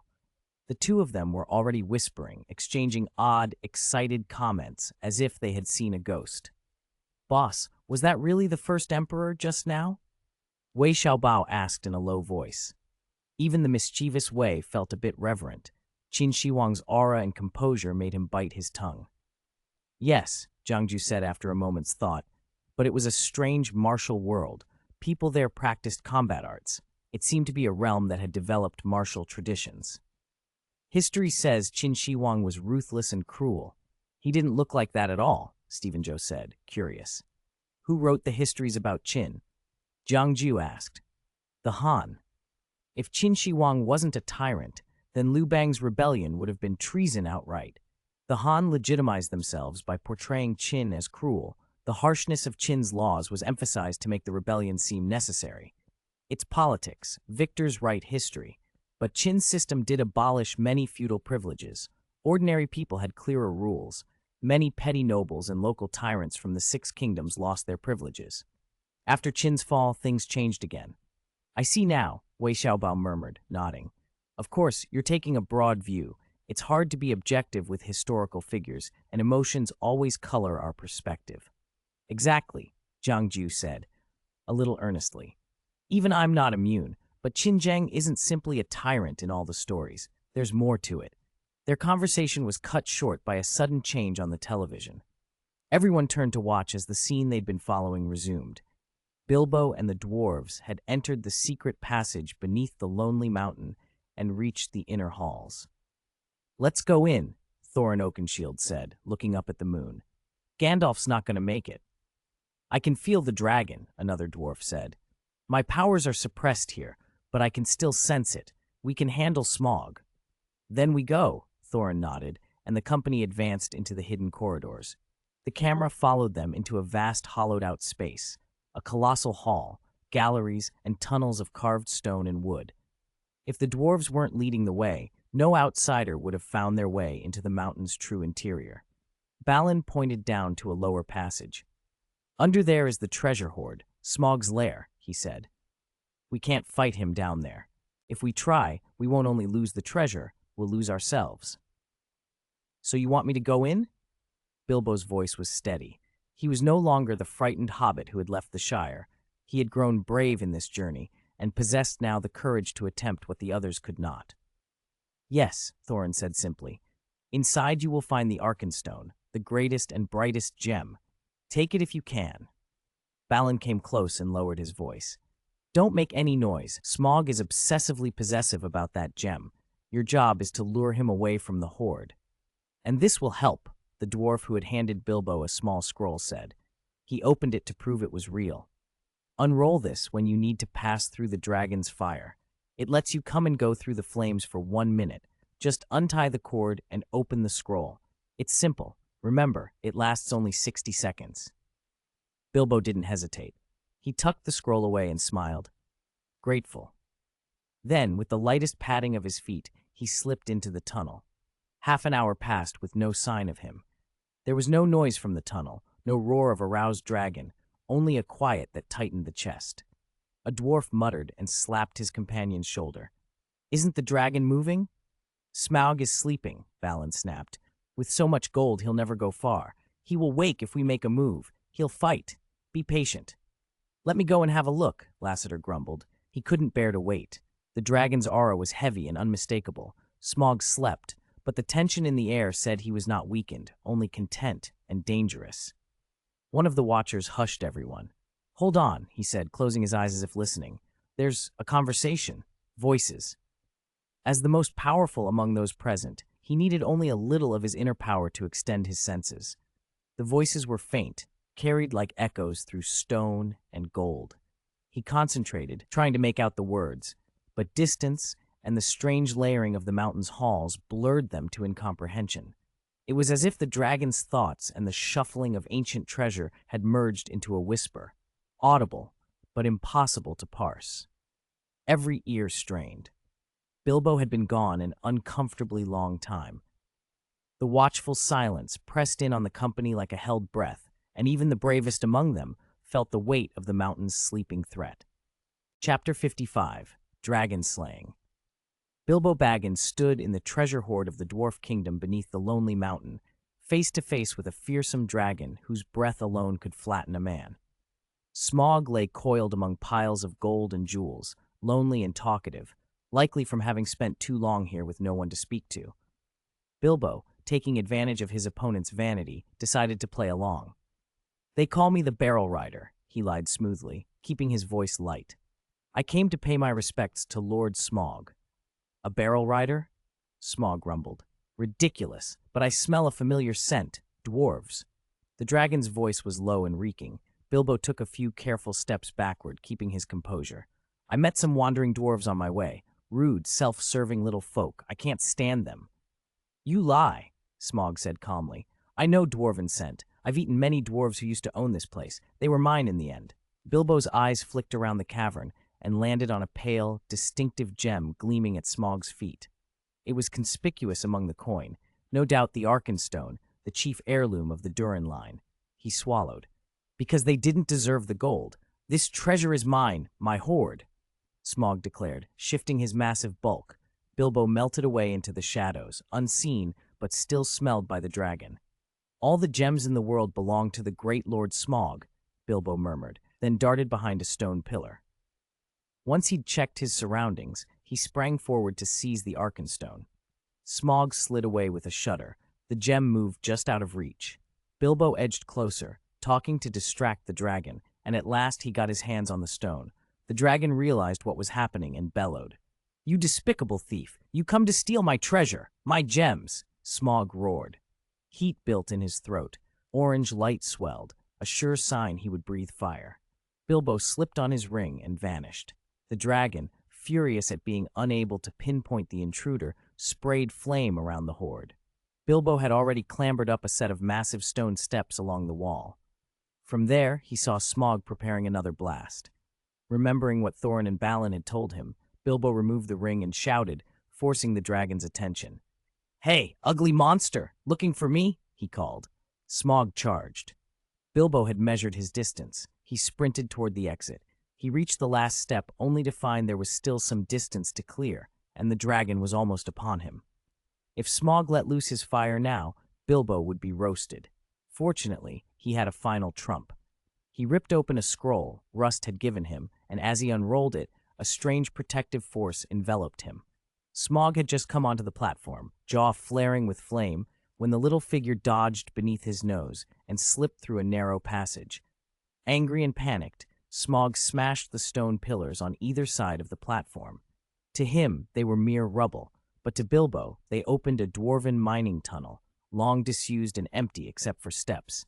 He darted through, feeling no heat thanks to the scroll's power, and emerged into the cavern beyond.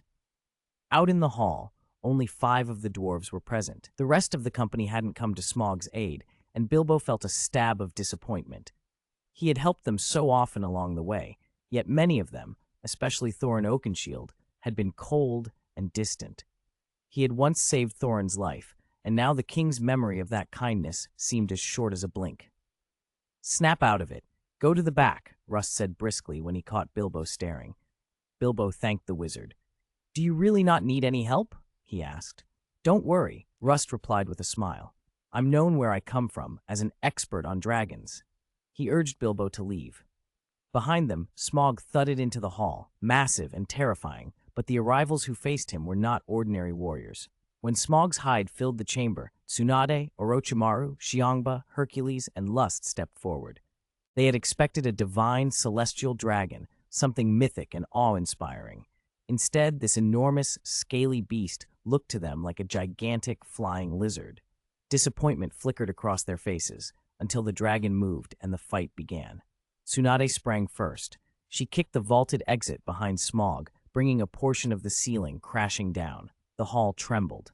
Xiongba rushed forward and met the dragon with a crashing cloud palm strike, but Smaug's scales were like an ancient boulder. Even the forceful palm felt impotent. Humans, who are you?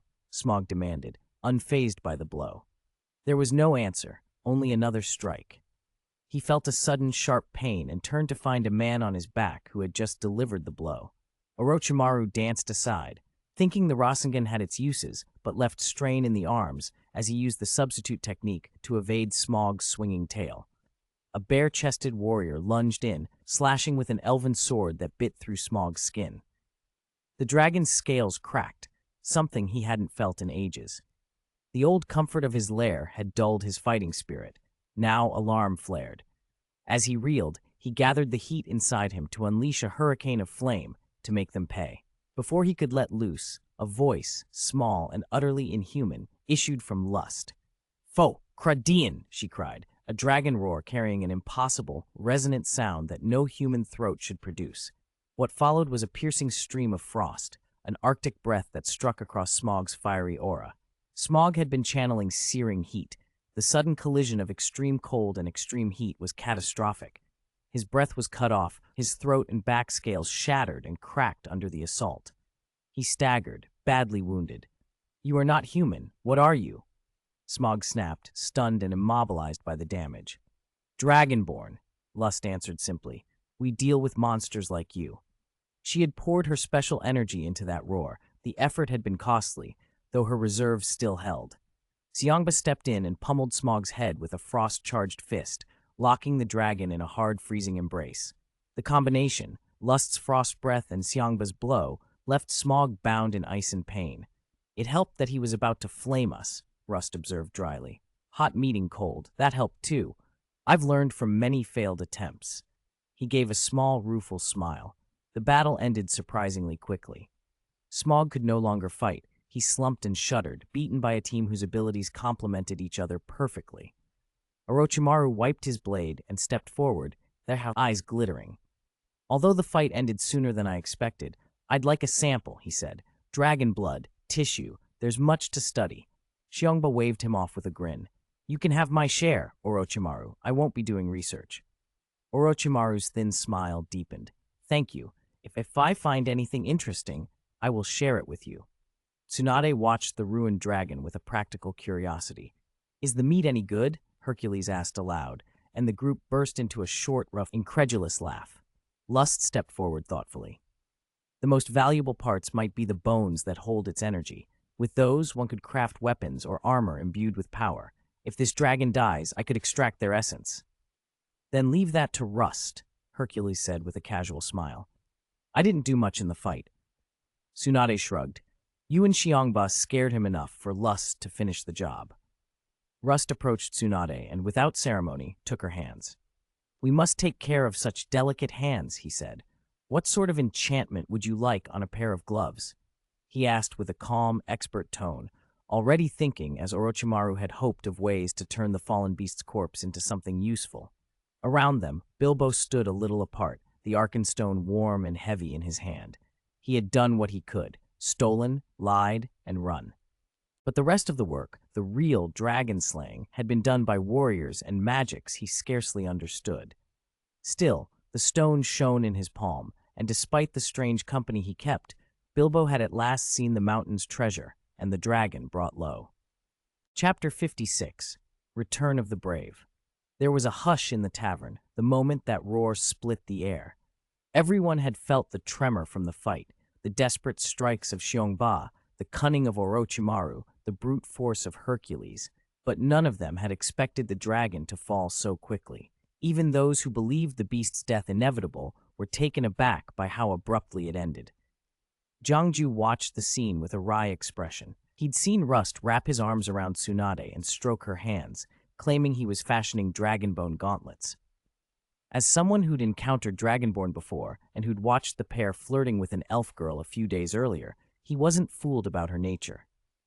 Across the room, Jing Tianming gaped with honest admiration. That sister actually made the big lizard die with a shout, Jing said, eyes wide. They weren't just any words, Jiangju replied calmly. That was the dragon roar, the dragon's tongue. It's a high-level language of the dragon clan. Its power is innate. Dragon roar? Dragons have their own language?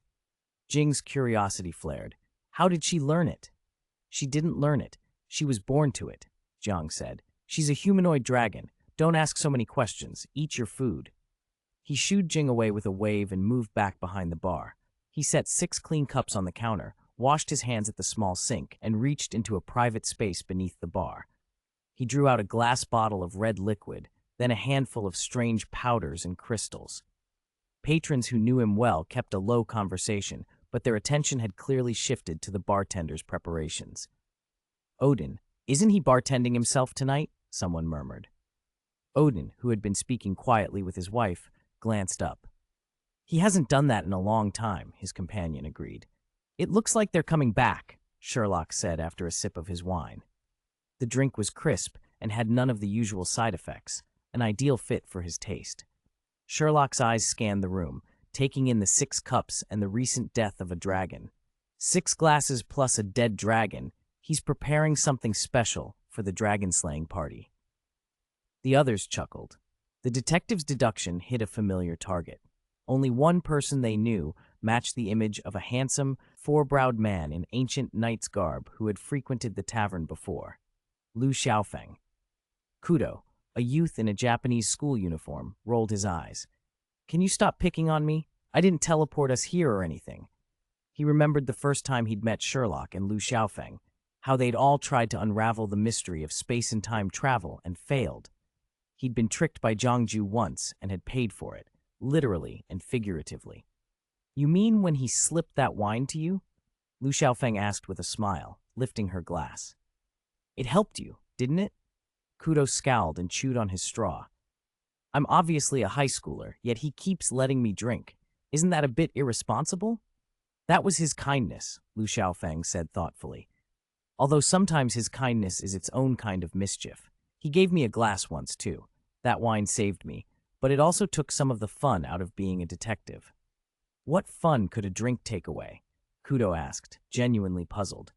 The thrill of work, Lu Xiaofeng said. If a murderer slipped me a drug because he didn't want me snooping, he'd gloat afterward.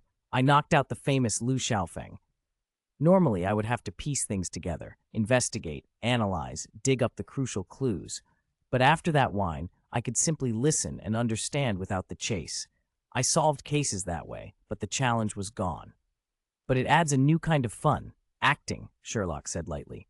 Kudo, did Jiangju ever tell you exactly what his wine does? No. When I asked later, he just said it was a secret, Kudo answered. Sherlock nodded.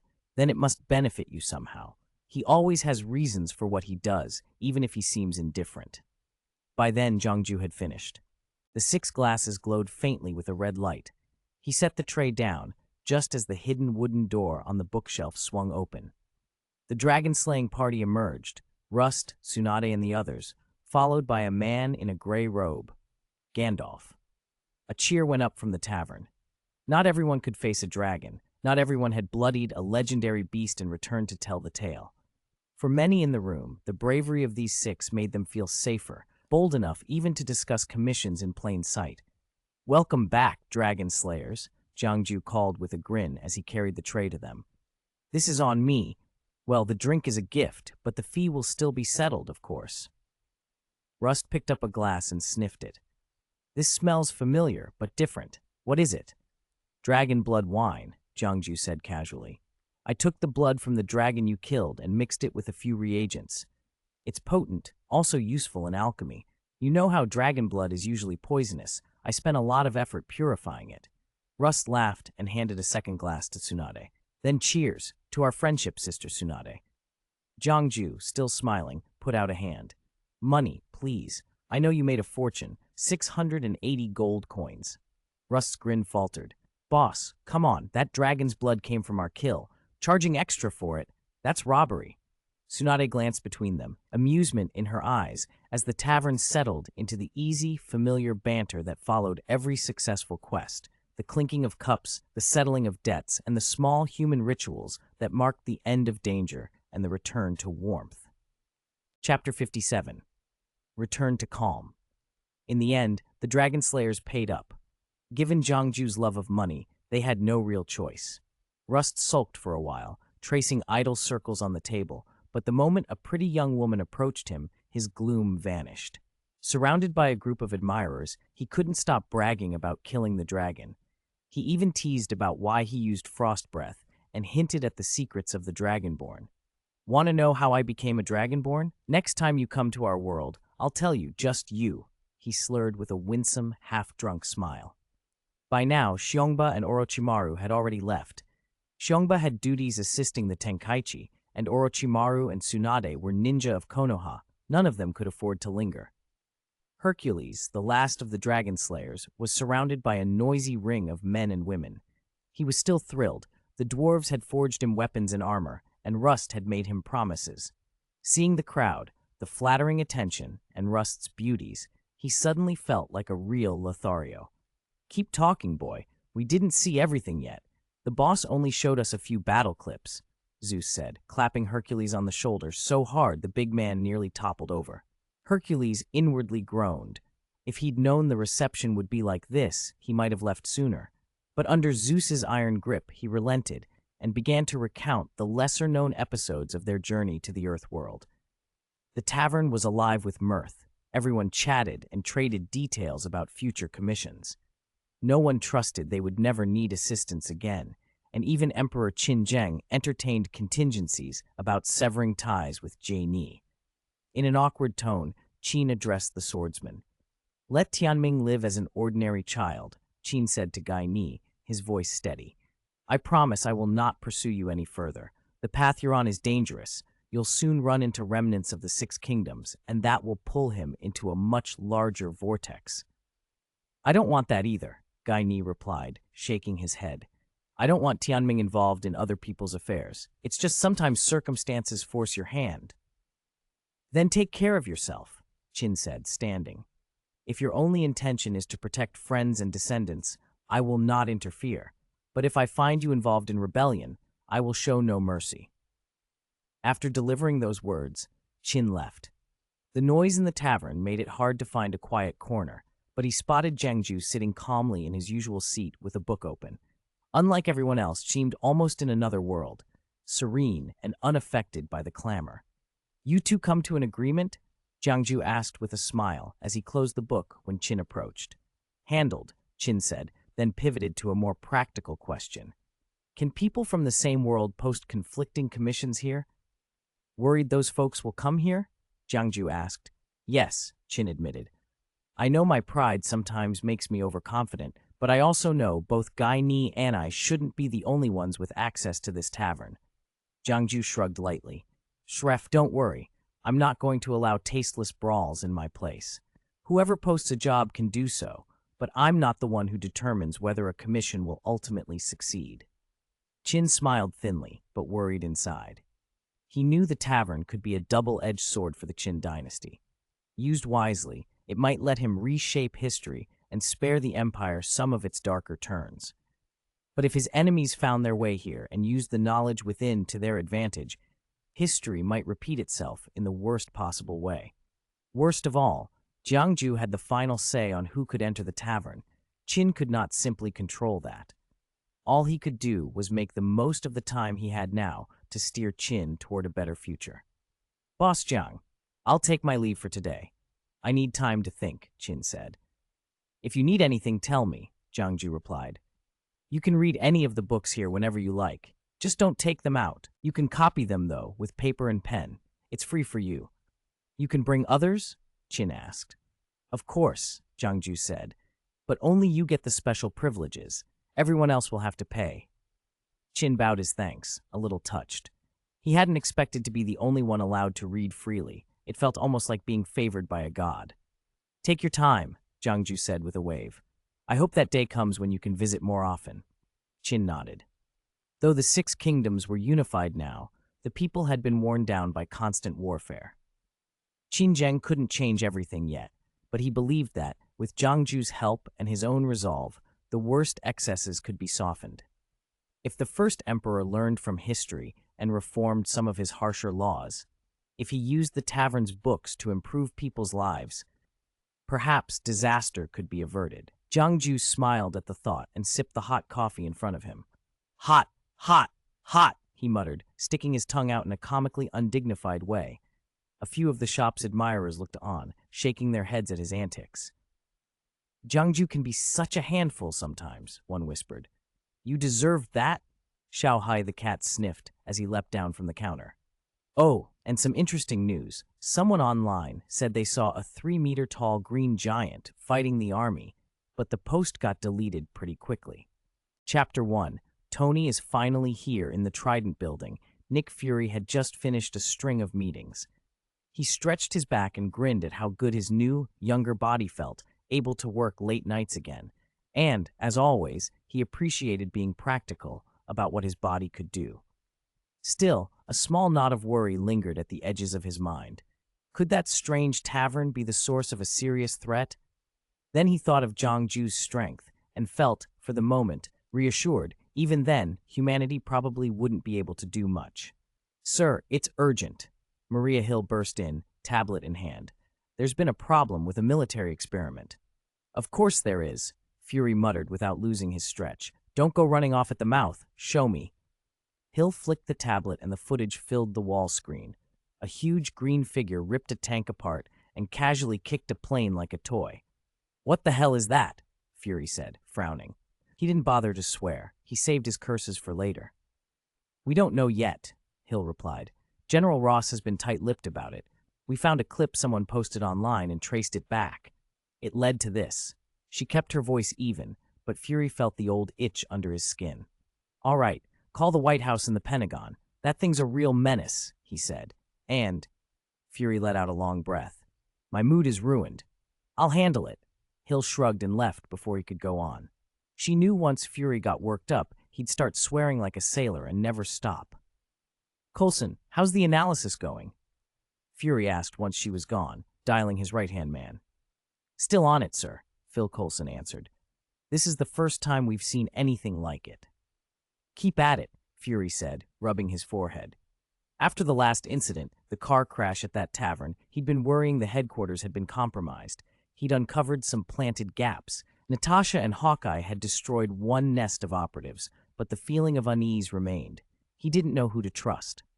Captain, you have to wake up soon, Fury murmured to himself, thinking of Steve Rogers. The world needed him. On the other side of the city, after a night's rest, Tony Stark's private jet touched down in New York. Pepper had been supposed to come, but Tony worried about her getting caught up in anything messy. He'd arranged work for her to keep her busy and safe. Boss, where are we headed? One of the bodyguards asked as they left the plane. Give me the keys. I'll drive, Tony said. You follow. Stay nearby, but out of the way. He took the car and drove through familiar streets to a place that had given him nightmares for days. The tavern's sign swung as if nothing unusual had happened. He pushed the door open and stepped into something that felt like a masquerade. Back again? I thought you wouldn't come. Jiangju greeted him with a smile from behind the bar. There's nowhere I won't go, Tony said automatically, and then with a small, rueful shake of his head, added, You'd think becoming a superhero would change me, but nope, old habits. Masquerade? Tony looked around at the masks, the odd patrons, the impossibly eclectic decor. You hosting a costume party? Do you believe that yourself? Jiangju said with a teasing grin. Is that a costume, that skeleton over there? That ghost? That robot? Tony rubbed the bridge of his nose. He felt like he'd been pulled through a hallucination again. So what is this? Here, drink this. Jiangju produced a glass. It's my brew.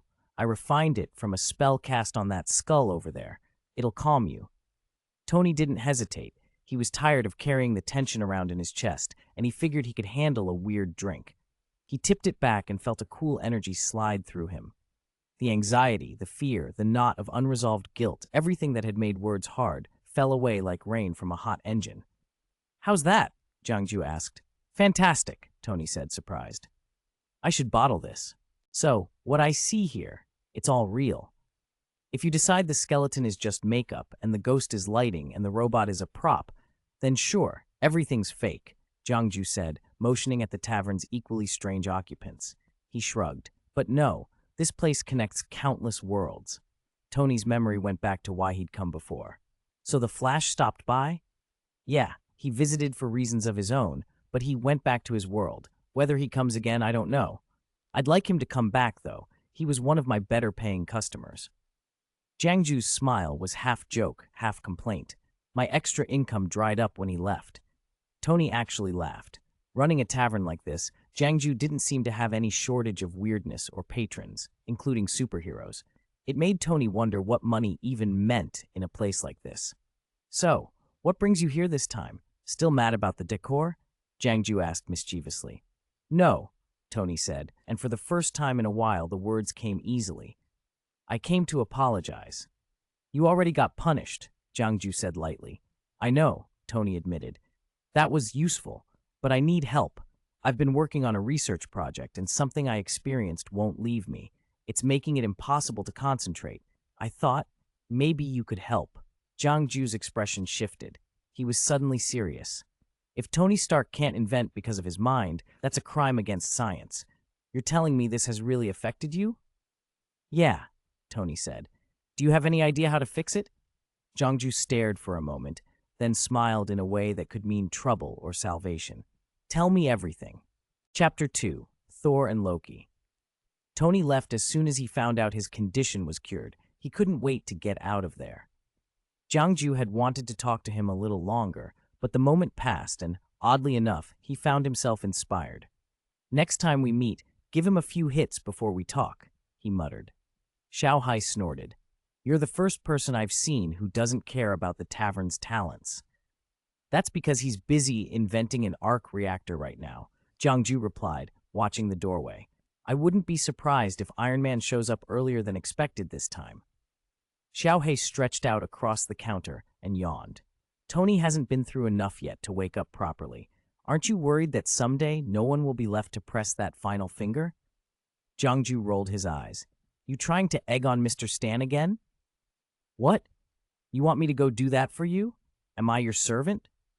Xiao Hai barked when Jiangju gave him a look. "Fine, forget it. I'll cook," Jiangju said, backing down and quickly switching tactics. "How about Kung Pao chicken tonight? I'll make it myself as an apology." Xiao Hai waved a paw. "Nah, I'm off spicy stir-fries lately. Since you're so sincere, I'll go for a walk." With that, he was gone in a flash, tail disappearing like it had caught fire. "If I don't show you some color, you think I'm soft," Jiangju said proudly, watching the empty spot where Xiao Hai had vanished. The tavern had more new faces than usual that day. The skeleton man Tony had noticed earlier was clearly no ordinary skeleton, the ultimate devil from some other magical realm, boasting a creed of defying heaven, earth, and whatever stood in his way. Ain's Ual gown, cold and unyielding, sat nearby, as if competing for dominance of the room. Jiangju had been curious where the skeleton wandered off to after drinking, but it felt rude to stare. He let it go. He ran a tavern, after all, and liked to keep his dignity. The usual dragon-slaying bunch didn't come that day. They were probably distracted with matters back in their own worlds. Orochimaru and Tsunade were setting up a research institute. Hercules was hiding from Zeus somewhere, and Miss Rust, well, Jiangju worried she was off doing errands for her own business again. "Where is this place? Who are you? Why are you in Asgard?" a brusque voice demanded. Everyone turned to see a blond man standing, hammer in hand, bristling with anger and ready to attack. He might have been young, only a little over a millennium old by the looks of his impetuousness, but there was no mistaking him.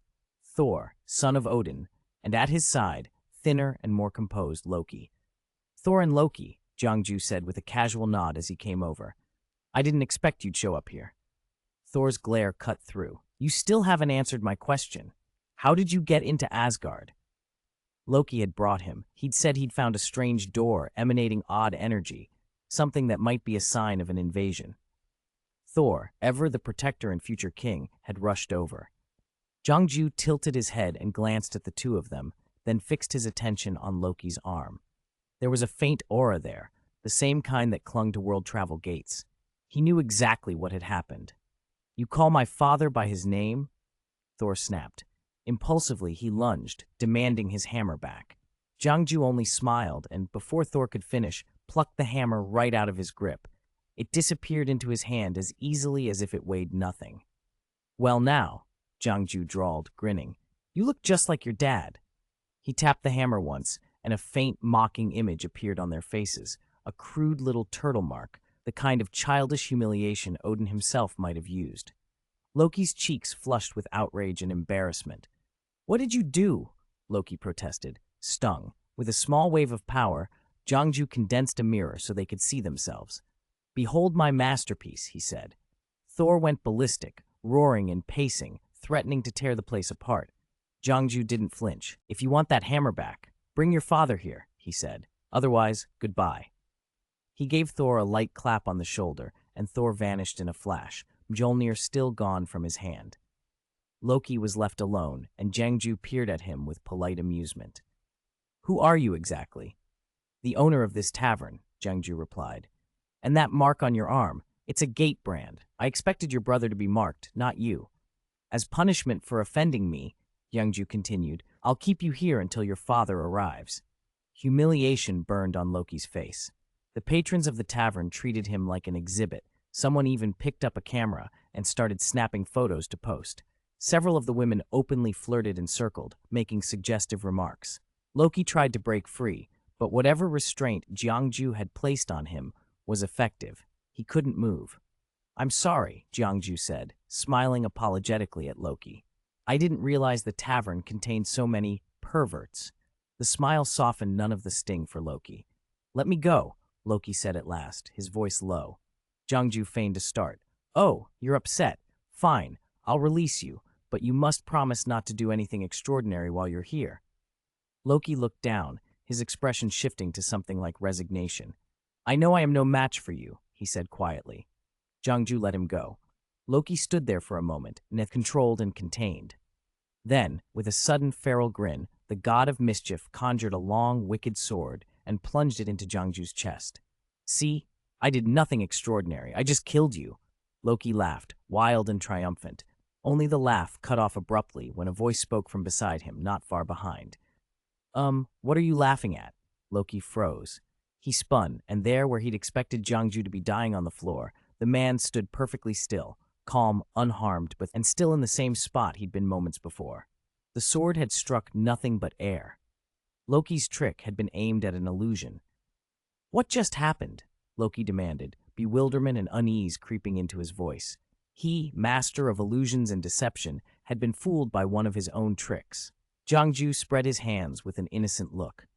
What happened? I have no idea, he said, though his eyes glittered with amusement. Loki's confidence faltered. For once, he had no clear answers. Who are you? Loki asked again, his tone sharpened by something closer to fear than pride. Chapter 3. Loki's Life Experience. Loki's question went unanswered. Jongju felt there was no need to repeat himself. As for Loki's earlier attempt to assassinate him, forget it. How could someone who had failed to sneak up on Thanos manage to hurt him? The idea was laughable. Hey boss, who's this handsome guy? Two pale, attractive women asked Jongju. They were the same pair who had just taken advantage of the chaos to grope him. Son of Odin, take it easy. If he goes mad, I won't mind. Jongju shrugged. The two were vampires, though from the many worlds he'd seen, he couldn't be certain where they originated. They seemed to be the indulgent sort, especially where sensual pleasures were concerned. At first they'd made lewd comments, but Jongju's bright, sunny presence lasted all of a breath and then some. It warmed their cold hearts, and they immediately stopped mouthing off. Odin's son? He doesn't look like him at all. One of the vampires sneered. Does Odin wear a hat? A crack like thunder answered them. A bolt of lightning arced in. Jiangju put out his hand and intercepted it, then said to the two women, "See? Odin's angry." The two vampires shut up on the spot. They'd been joking when others were around, but their power was clearly limited.